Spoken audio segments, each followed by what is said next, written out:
We think of a serial killer as a monster that hunts in the dark, but what if that darkness isn't just the absence of light? What if it's a blind spot, a place an entire society agrees not to look? This is the story of 3 serial killers who were never caught, not just because they were clever, but because they were made invisible by the very worlds they lived in.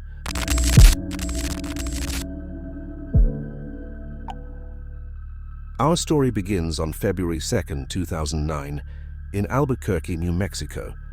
It was a day like any other for a woman named Christine Ross, who was out walking her dog, Ruka, on the West Mesa. This is a vast, empty stretch of land on the edge of the city. It's a place of scrub brush and dirt, where the urban sprawl gives way to the harsh open desert, a place where the city ends and its secrets begin. As they walked, Ruka darted off, sniffing at something half buried in the reddish soil. Christine called for her, but the dog was fixated. She walked over, expecting to find an old animal bone, a common sight in the mesa. But what she saw made her blood run cold. Sticking out of the earth was a bone that was unmistakably human, a human femur. Her call to the police set in motion a chain of events that would unravel a nightmare that had been hiding in plain sight for years. When officers from the Albuquerque Police Department arrived, they secured the area and began to dig. They assumed they were dealing with a single, isolated homicide, but soon their shovels hit another bone, and then another. The single grave became 2, then 3. The number kept climbing with a horrifying certainty. 4, 5, 6. This wasn't just a burial site. This was a mass grave. As forensic anthropologists worked under the relentless New Mexico sun, the true scale of the horror became clear. They unearthed the remains of 11 women and an unborn child. A silent community, buried together in a shallow, unmarked grave. And as the victims were slowly identified, a tragic and deeply uncomfortable picture began to emerge.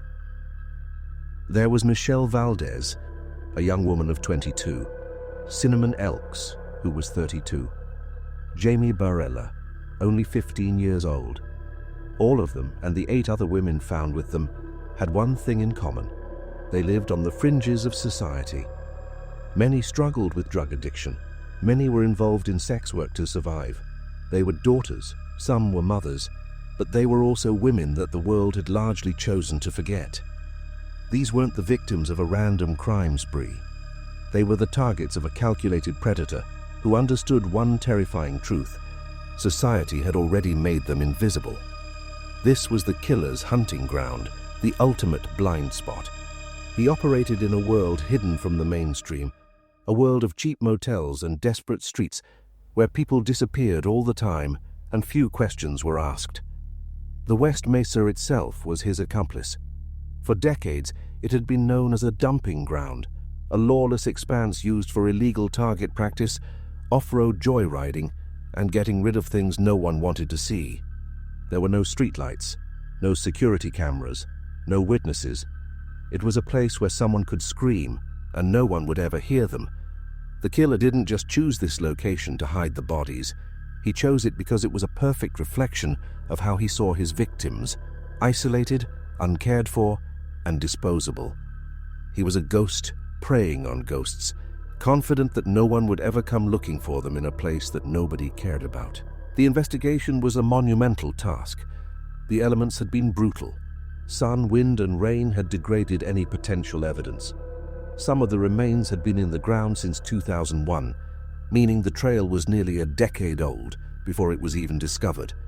Investigators had a list of over 100 missing women from the area to sift through, each one a potential victim. It was a painstaking process of matching dental records and DNA to give the bones back their names. But finding the person responsible was another matter entirely. The case quickly went cold. For years there were no credible leads, no suspects, just a chilling silence from the desert. But then, slowly, a few names began to surface from the underworld the victims had inhabited. The first was a man named Lorenzo Montoya. Montoya was a violent contractor who had built a home not far from the burial site. Women who knew him came forward with horrific stories, claiming he would lure them to a trailer he owned, where he would torture and assault them. The connection was chilling, but before police could build a case against him, Montoya was killed in 2006. He was shot to death by the boyfriend of a woman he himself had murdered. If he was the West Mesa Bone Collector, he took his secrets to the grave. The second name was Joseph Blee. Blee was a serial rapist who was active in Albuquerque during the same time the women disappeared. His method was terrifyingly consistent, and he left a trail of traumatized victims across the city. During the investigation, detectives got a major break. They found Joseph Blee's DNA on a piece of plastic sheeting discovered near the mass grave. It was the strongest piece of forensic evidence they had, but it was still circumstantial. It placed him at the scene, but it didn't definitively link him to the murders. Blee was eventually convicted for his other violent crimes and sentenced to 90 years in prison, but he has never been charged for the West Mesa murders. And so today, the case remains officially unsolved. The families of the 11 women are left with a lifetime of unanswered questions. They have names, they have suspects, but they have no finality. The man, or men, responsible for one of the largest serial killer cases in American history has never faced a courtroom for these specific crimes. Justice, like the victims themselves, was left buried in the sand.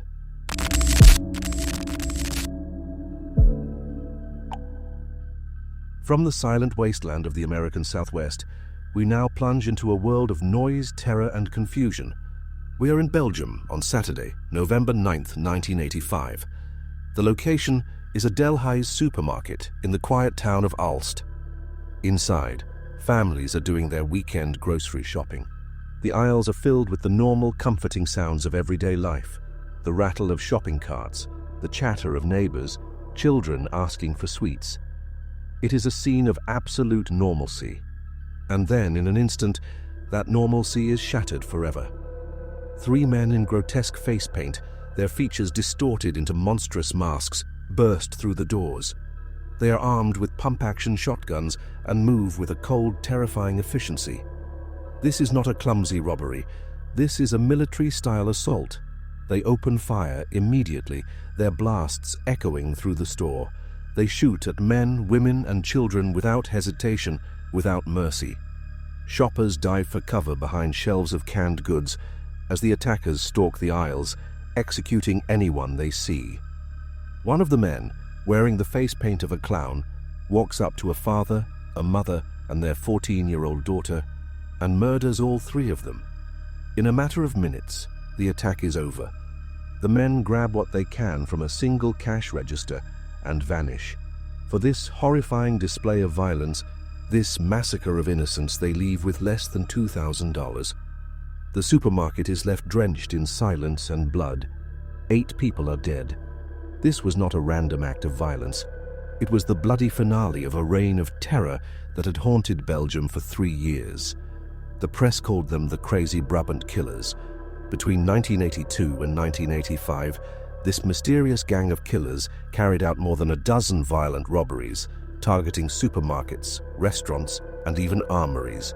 In total, they murdered 28 people and injured over 40 more, often for laughably small amounts of money.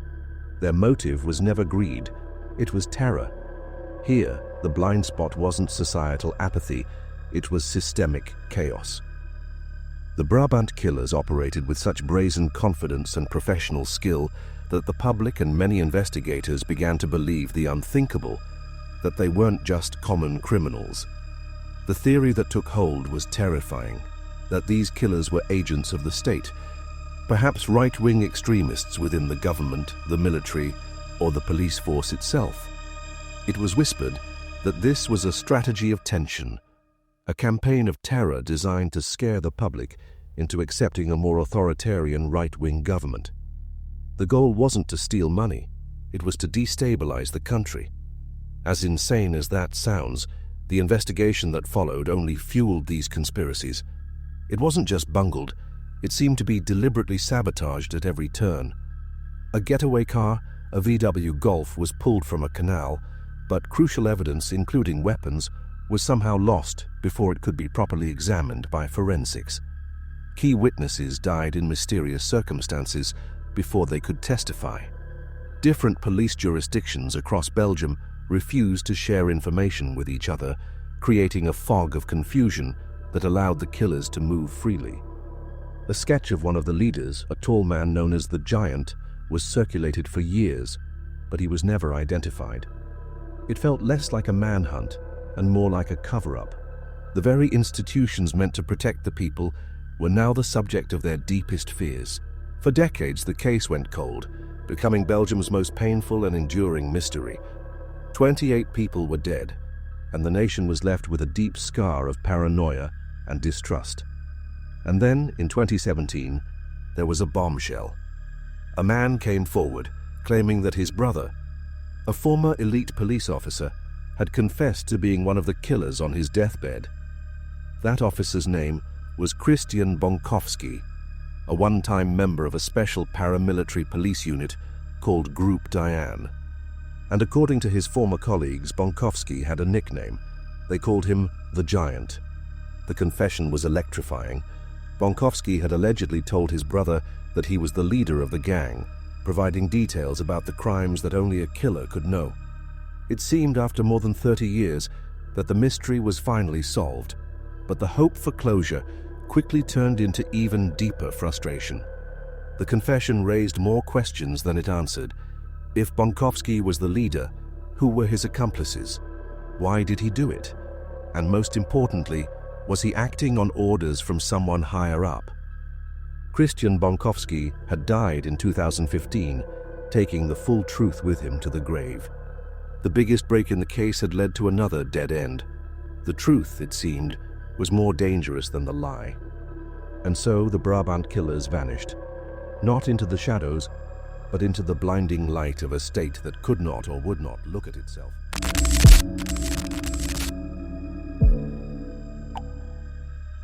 From the public chaos of Belgium, our final story pulls us into a world of quiet, intimate dread. The year is 1974, and the city is San Francisco. Imagine a late-night diner, the air thick with the smell of coffee and cigarettes. A man sits alone, and another approaches him. He's young, charming, and he's an artist. He strikes up a conversation, pulls out a sketch pad, and begins to draw the man's portrait. It's a flattering, disarming gesture, the promise of connection, of art, of maybe something more. This is how he operated. This is how he earned his infamous nickname, the Doodler. After the sketch, an invitation would follow. A walk through a secluded part of Golden Gate Park, or a trip back to an apartment. The victim, feeling a spark of romance or friendship, would agree. But the promise of intimacy was a lie. Once they were alone, the charm would vanish, replaced by a frenzied and brutal violence. The weapon was a knife, and the attacks were savage, leaving the victims with multiple deep stab wounds.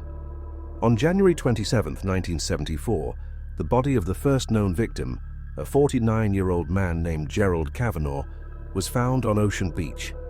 His murder marked the beginning of a reign of terror that would prey upon the city's most vulnerable. Over the next 18 months, the pattern repeated with horrifying regularity. The bodies of more men were discovered in and around San Francisco.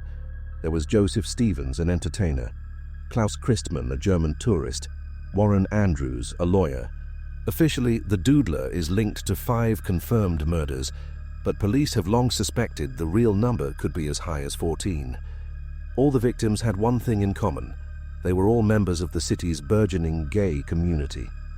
The Doodler found his hunting ground in a terrible paradox.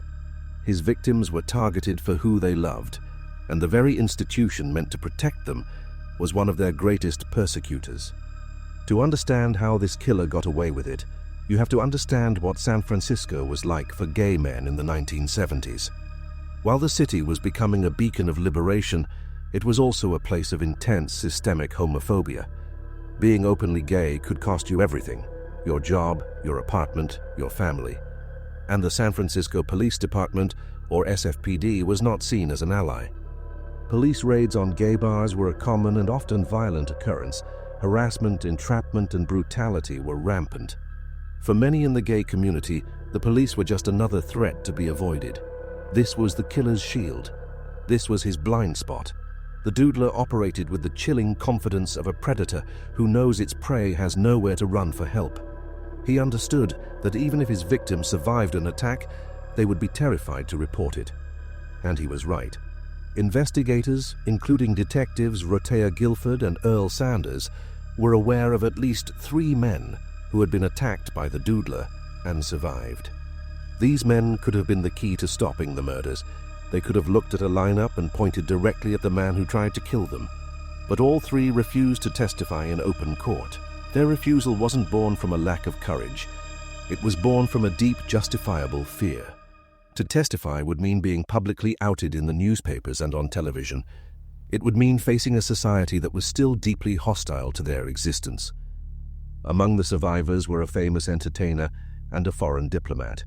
For them, coming forward would have meant the end of their careers, public humiliation, and potential deportation. The system put them in an impossible position: choose between their own safety and personal ruin, or let a serial killer walk free. Faced with that choice, they chose silence. Even with this wall of silence, the SFPD managed to close in on a suspect. Through their investigation, they identified a young man who frequented the same gay bars and clubs as the victims. He fit the description given by the survivors. He was an artist. Police interviewed him multiple times. They were confident they had their man. His name was even mentioned in newspaper articles at the time, but without the public testimony of the survivors, their case was purely circumstantial. They had a strong suspicion, but they had not enough evidence to file charges. And so the suspect walked free. He was never arrested for the murders of 5 men. He was never prosecuted. He was never forced to answer for the terror he inflicted on an entire community. The most chilling part of this story is that the man police identified as the Doodler may very well be alive today, living somewhere in the Bay Area. In 2022, in a renewed push to solve the case, the SFPD released an updated sketch of the killer as he might look today and offered a $250,000 reward for information leading to his arrest. The suspect, whose name is still known to police, doesn't live in the shadows of the past. He lives in the silence his society built for him, a freedom secured by fear. So we are left with 3 stories, separated by continents and decades, but connected by a single, terrifying thread. The West Mesa Bone Collector, who hunted in the shadow of neglect. The Brabant Killers, who brought a nation to its knees from the shadow of chaos. And the Doodler, who found a perfect shield in the shadow of prejudice. Neglect, chaos, and prejudice aren't just circumstances. They are the darkness where evil is allowed to grow. These aren't just stories about monsters from the past. They are warnings. They force us to look at our own world and ask a deeply uncomfortable question. The killers themselves may be gone, lost to time or living out their final days in anonymity. But have the blind spots ever truly disappeared? These are the kinds of stories that need to be told. If you agree and want to see more deep dives into cases that reveal uncomfortable truths, make sure to like this video and subscribe to the channel. Don't forget to hit the notification bell so you never miss an upload. Thanks for watching.